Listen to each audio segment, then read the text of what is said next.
how we could, I don't know, either listen more or get more women involved, or and like I said, I hesitate to discourage the the sexy version or the gorgeousness, and but I want those people, the libertarian girl, the token libertarian girl, the Prax girl, Mandy Billy Rock. I want them to still be heard when they're 60, when they're 70, when they're 50, and don't look quite as good. So that's kind of what matters to me. But now I'd like to. Here's our panel of has-beens. That's not what I meant.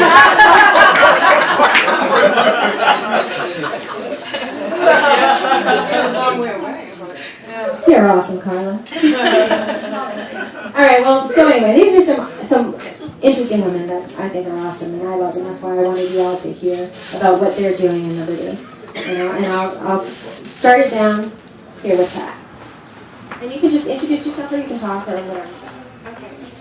I'll just start with an introduction. My name is Bleish. I currently live in Austin, Texas. I got involved in Ron Paul's 2008 campaign back in 2007. I was a delegate to the RNC. Really got involved in Republican Party politics in Missouri, where I used to live. Started fighting fusion centers, found my way out here to Porcfest, realized I'm an anarchist, not a statist, and that began a really interesting evolution for me. I got arrested out here at Liberty Forum in 2010. They were basically someone was doing civil disobedience. I'd never seen civil disobedience before, and they almost maced them in the face, and I was one of the last people in the middle of the road when all the backup showed up, so I got arrested, and it was really traumatizing for me. And I decided I couldn't keep up with all the politics and the police and just the really, really hard work that comes with traveling the country nonstop. I didn't really have a home for about 9 months in 2010 because I was living out of my car, traveling the country, talking to people about fusion centers, visiting fusion centers, doing open records requests, all that stuff. So now I live on a small farm in Austin, Texas, and we are working to teach people how to live more free, practical applications to freedom, instead of just talking about it, instead of asking for permission from elected officials, and really trying to lead by example and walk the walk. So we have a garden, we have chickens, we want to do goats as soon as we get back from Porcfest, and we are working on a project called Sovereign Living. One part of that is a blog website where anyone in the room is welcome to become a reoccurring blogger, a one-time blogger, if you're a gardener, if you do peaceful parenting, that sort of stuff.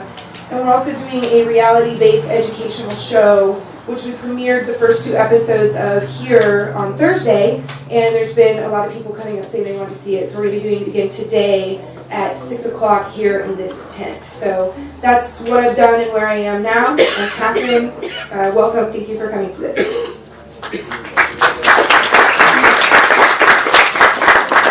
My name is Marion, and I feel a little out of place with you.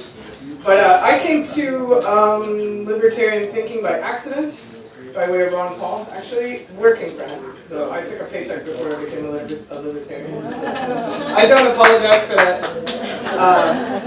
Paying the rent. I'm a rent payer. My foray into politics actually came in high school, and I sued my school district, and that's something I can talk more about that may be another discussion time, but you can do that. When you're 18, you can sue your own school district, and it turned out to be a great decision. But let's see. I don't know. I worked for Ron Paul in 2012. I worked for Campaign for Liberty. I don't necessarily hold that against him either. And I don't know what else. I came from Christian conservatism, and I found that libertarianism is actually falls in line with free will, belief in religion, and so forth. And you don't really need the state to play God either. So good times. My first Porcfest.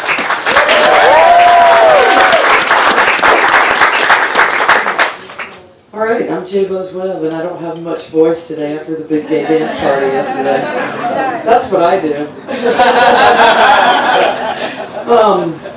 I'm the state chair for Outright Libertarians, the gay libertarians, and yeah, like Ron Paul got me here. 2007, I found out about Ron Paul and started, championing that cause. And it kind of, I've lived in gay ghettos my entire adult life, and finally the circumstances came about that I was like, okay, I'm going to go do this Free State Project thing, because I came up for a Liberty Forum, and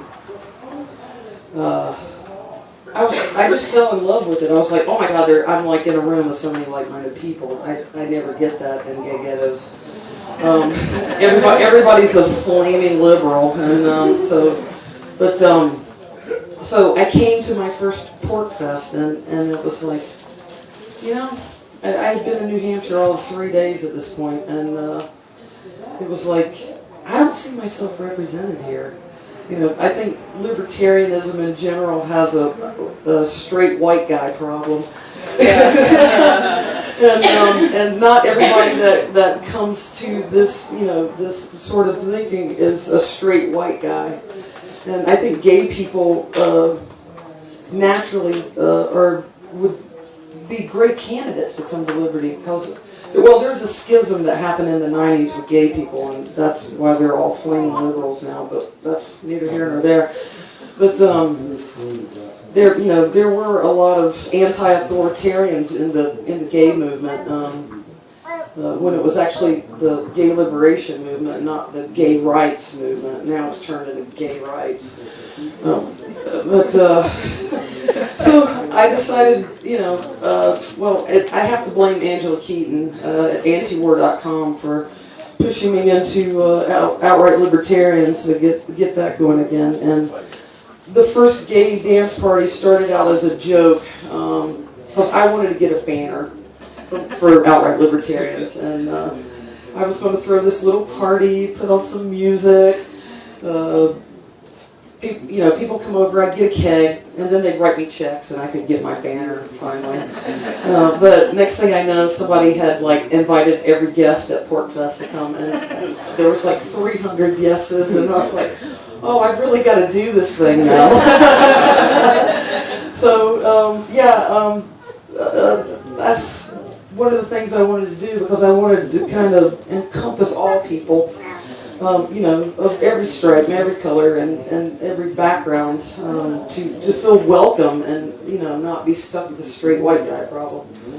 Other than that, I like to shoot guns with the Second Amendment sisters and help those girls out when I can. And, here I am.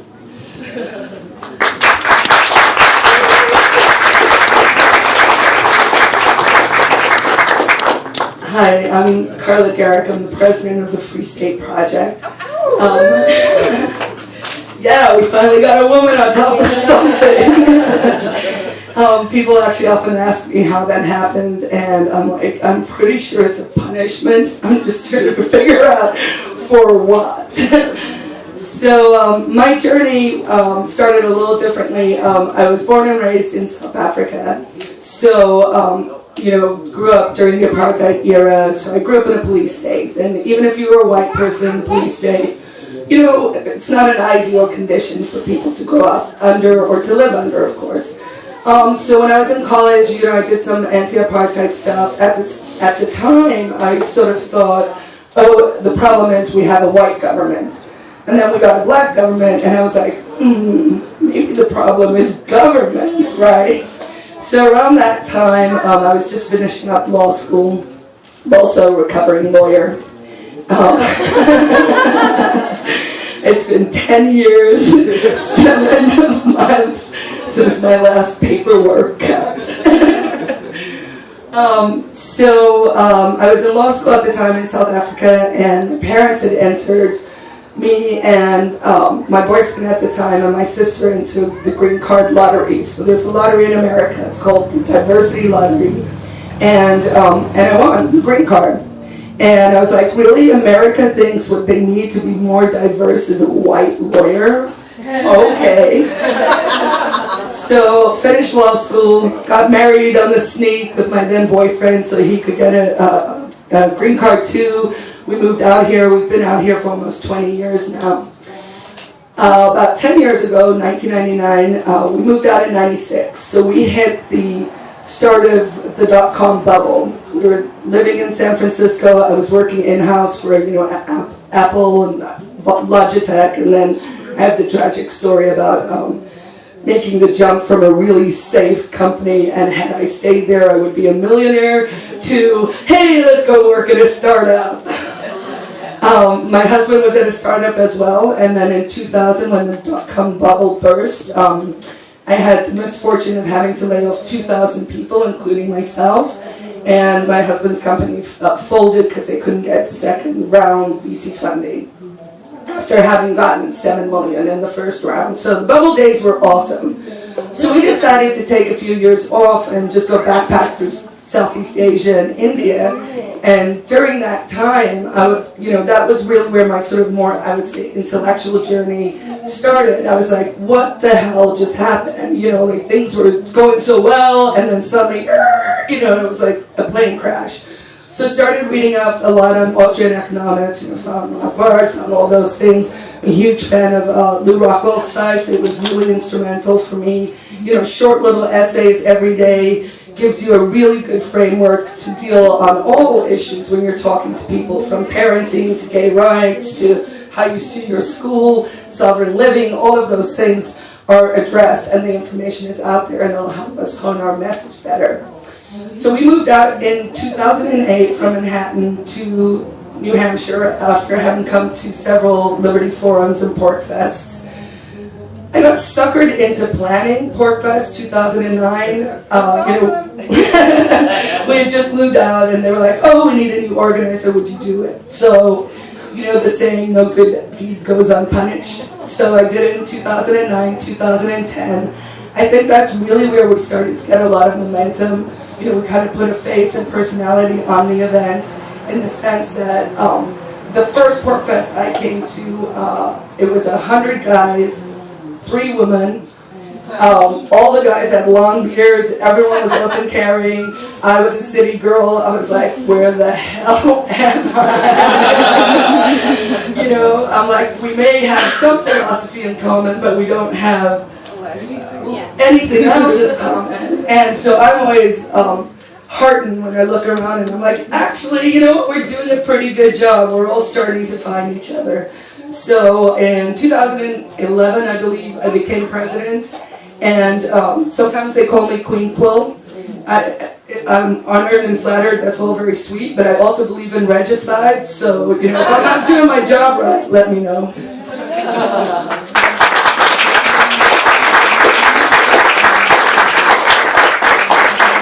See, there's all kinds of women. They are pretty awesome, and I love your story about only having 3. Oh, I'm behind the pole again. But I also invited Megan here. You can't come up on stage with me. See, I do the job. I'm not against the pretty young women. Hi. You want to tell what you're doing? Okay. Is this better? So my first Porcfest was actually in 2009, Carla. So you got me hooked. So it's funny because I came here to Porcfest just after getting involved in liberty activism in college once the Ron Paul campaign started. And Porcfest was my first anarchist experience because I came from the right. I came from a very religious perspective. And Pierre and Ademo had their motorhome diaries going on at the moment. And I was sitting in there one night hanging out with them, like getting high or something, getting all philosophical. And I was like, oh, I've got this really funny bumper sticker, and it says, haha, joke's over, let's bring back the Constitution. And it was like crickets. I thought it was funny at the time. And he's like, well, what is the Constitution to you? And started talking to me about that. So I had that first aha, third way of thinking moment, and that was probably the most eye-opening experience I had. And Porcfest is always that moment, no matter what year it is. I'm open. My eyes open to something new every single year, and it's so awesome to be able to come here. I was just talking to Pasha, who I work with him on Silver Circle, and we were saying, I wonder what Porcfest would be like 6 months from now if we didn't leave. Like, what would happen if we stayed here at Rogers Campground? Would we still all be high on Porcfest, love and freedom, or what would this turn into? Because this technically is this community that we wish we could live in. So, and I think that's a moment where you can stop and look within and say, okay, if I had to be here for 6 months, would I get sick of this person? Because it's sure, I can handle him. I can handle Evan ranting and raving for 1 week. But could I handle that for 6 months or my whole life? Right. So those are one of those moments where it's okay, you really have to look within and find out your own personal boundaries, your own just levels of just tolerance in general, because this is fun for a week, but I mean, if we really want to do this in the future, imagine what you need to do as opposed to what everyone else needs to do to accommodate to you. I was even thinking about that when this has nothing to do with women and liberty, does it? Okay. We're hearing you. But I was talking about just drug substance use here at Porcfest. I think people like to live free and indulge, and I'm A-okay with that. But I think people also need to remember that by trying things and putting yourself out of your comfort zone, you are burdening your fellow porcupines. Because if something were to happen to you, we're going to feel obligated to try to help you, but at the same time, you should know your limits. You should be able to take care of yourself, and don't burden people by trying too many substances or anything like that, or drinking too much. Come on, we're all adults here. Even if you're 16 years old, no excuse. If you're starting to feel wacky, just call in, okay? Even if you're younger, just cut yourself off. So anyways, so I work with Silver Circle Movie. It's been really fun. It's been a long adventure. I had no idea I was going to be working for an In the Fed movie when I got out of college. How I had the most badass job. It's kind of awesome. Get to travel around, show movies, sell silver to 7-year-olds. And so far, so good. I mean, it's been a great marketing, skill building experience, and I've got to meet awesome people, and I get to come to Porcfest and not have to take vacation time, so that's fun. But I'm always open to chit chat with people. I definitely have evolved into someone who really likes to talk about our interpersonal communications with each other, so I'm always happy to chat about that with anyone. But all these ladies up here have been a big inspiration to me too, so thanks for listening to my random rant.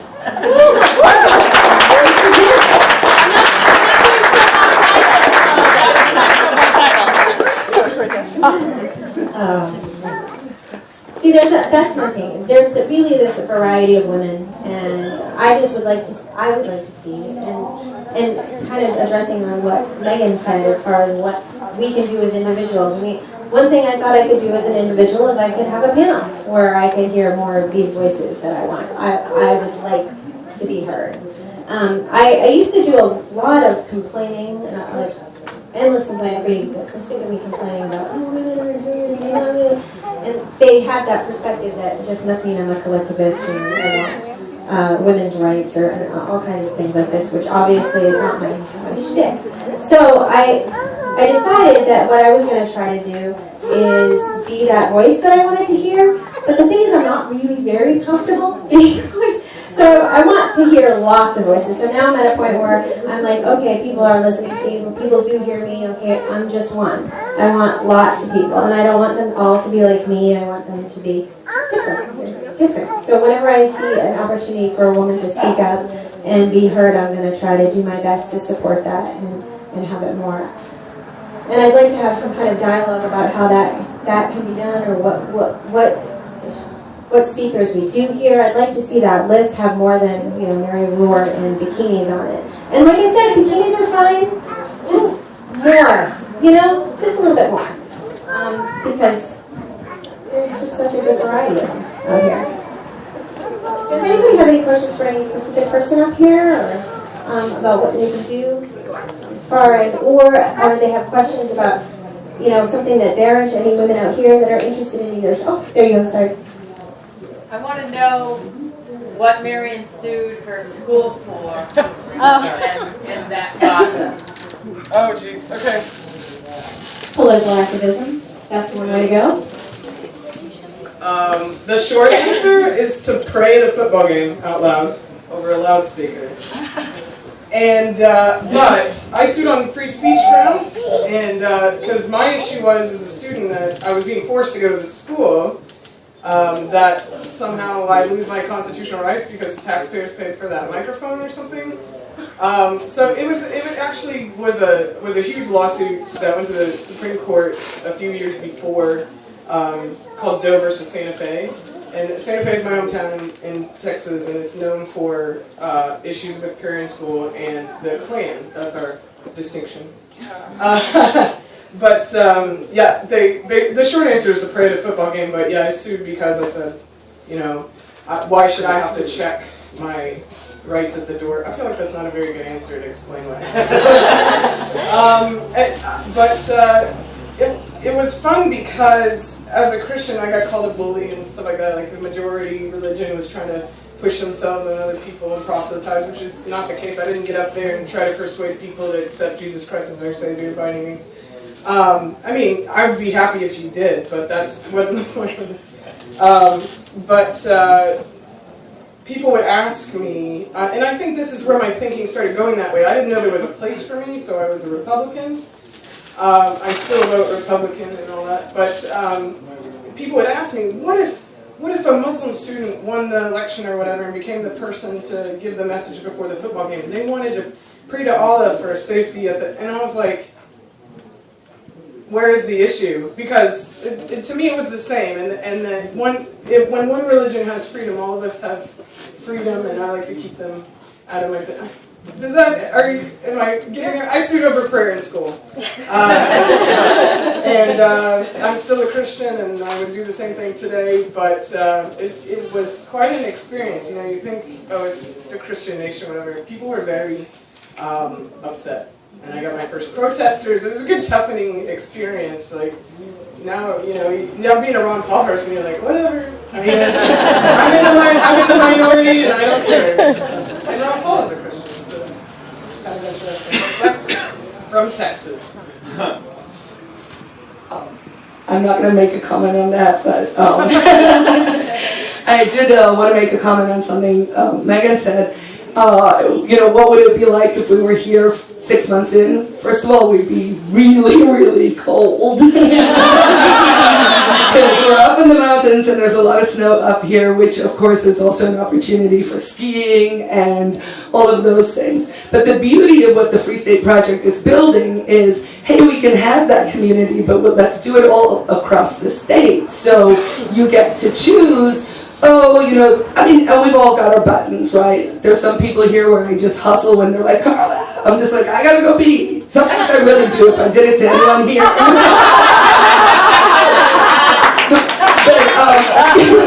But there are, you know, there's an opportunity where it's like, it can be close, but it doesn't have to be too close, right? So, you know, you get to have this community, but you can only have it on Tuesday nights for 2 hours, you know, because you went to the meetup. Or once a month when we do MVP meetings, we have a turnout probably bigger than we are right here, 40, 50, 60 people.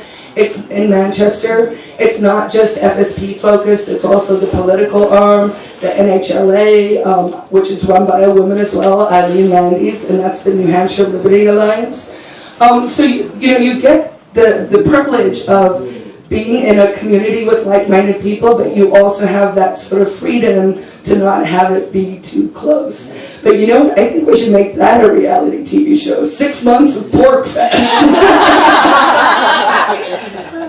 Looks like we have a question. I was just wondering if, well, since you have to deal with two different communities, being both having to deal with the gay community and the female community. Better if it's on the mic because we're recording, sorry. Seeing as you're up here and you're dealing with having to deal with the gay community and the female community, maybe you could talk more about how you feel that you've been accepted or not accepted in the libertarian movement, not just at Porcfest, but outside in the real world.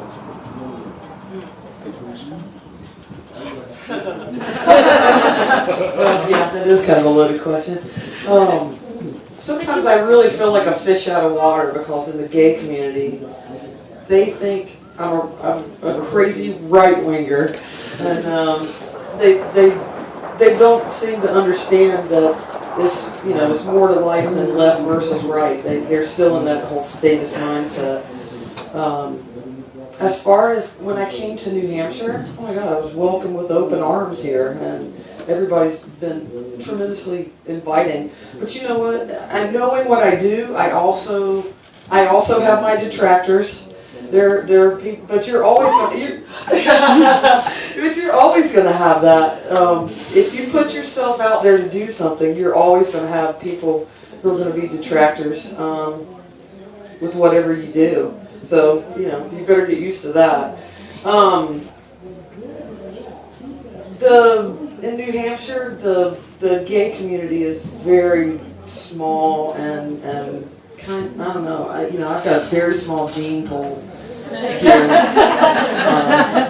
to choose from. So, I love New Hampshire. I had to go back to Cape Cod for work. I went back home, so I'm back in the gay ghetto, but they think I'm right-wing crazy. Did that answer them? Oh, I was just wondering. Thank you. I'm wondering if people have questions this week could come somehow line up.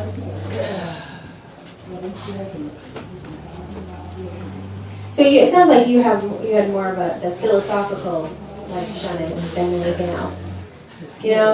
Not so much people give you a hard time because you're gay or a woman. It's because of your philosophical. That's been my experience as well. My question is for everyone on the panel. What are the most obnoxious things that men say to and about women in libertarianism? How much time do you have? We got half an hour.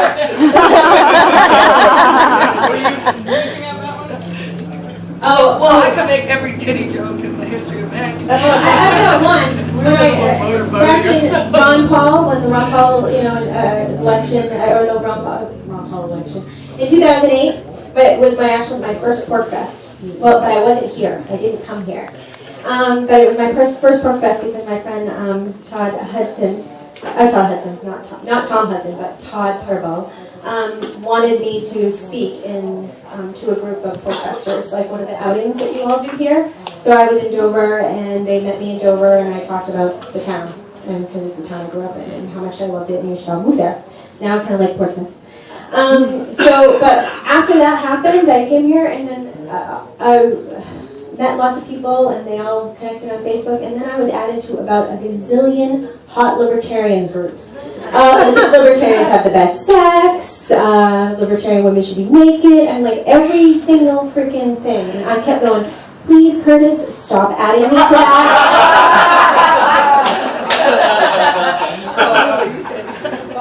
Ginger ball.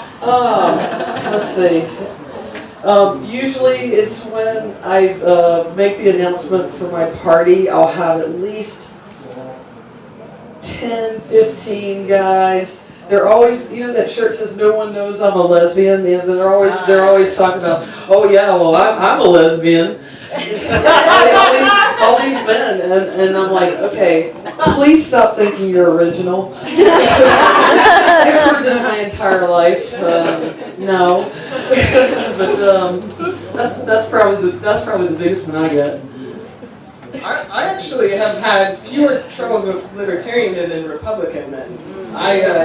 So coming from a more conservative background, I think they think it's gentlemanly to treat a woman like she's not as smart, or I have been paid less, but I've come to ask for more, I guess. I felt more freedom in this than I have in other circles. So I don't like kitchen or sandwich jokes. Like, make me you might get I don't have a very good non-aggression principle, so. You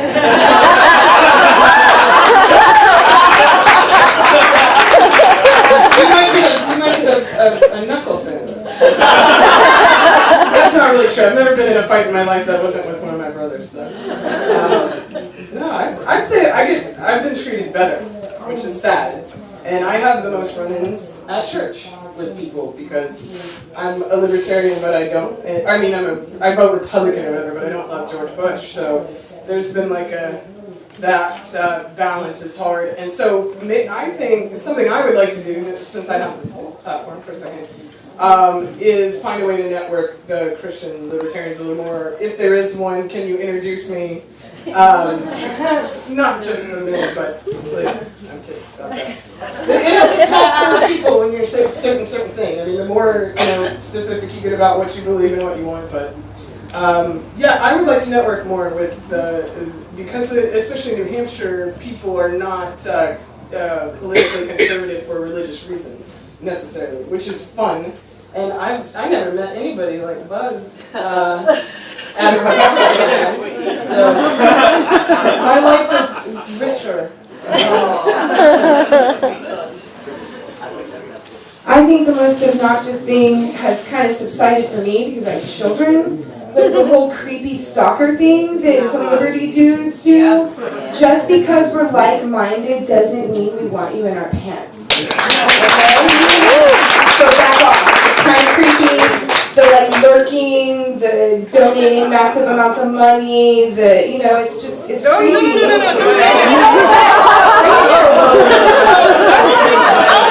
When they're driving by your house at 3 in the morning and texting you that they know your boyfriend's not home, you will second guess the donating the money thing. It's creepy, okay?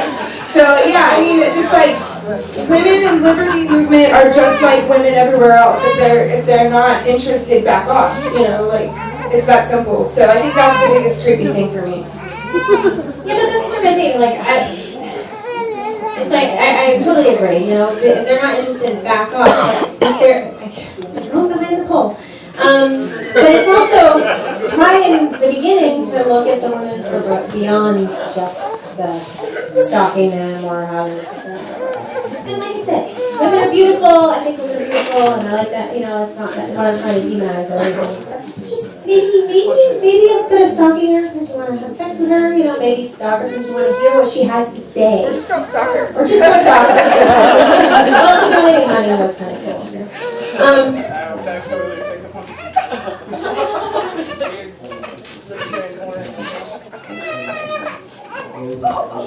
So, now that I've been part of the movement for several years, one thing that's always bothered me is that there's relatively few women in the movement.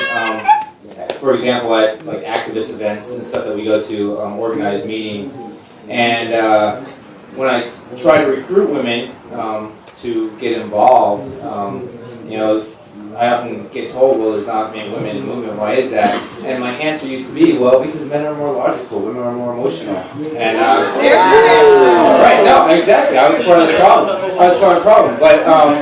But at the same time, it's something that we keep hearing over and over again. And I think that a lot of women in the movement help perpetuate this notion as well, and they sort of take on this like badge of pride, saying, "Oh, I'm one of the logical ones."